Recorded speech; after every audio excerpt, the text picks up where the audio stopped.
guys, got a lot of questions about what apps come pre-installed on an HP laptop like this one. Well, I'm going to show you. I'm going to click here, see all apps, and here's the thing. Not all these apps are actually installed here, but a lot of them are. So let me just show you. If I go down, you guys will see everything that we get inside.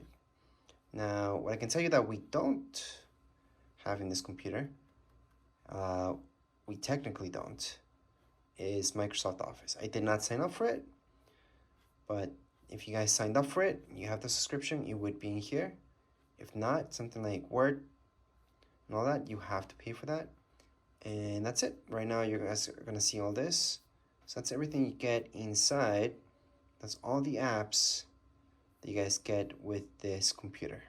Now, if you guys want to check out more apps, of course, you guys can go right into the Microsoft Store and just download anything from there. So if I click on it, it's just going to load up and we can take a look at more stuff as well. So right now, if I go to apps, we can see a bunch of other apps that we can download for this laptop. But as far as this video goes, we are all done. If you guys have any comments, questions, you guys can write there here in the comments area. Don't forget to subscribe and like. Thank you.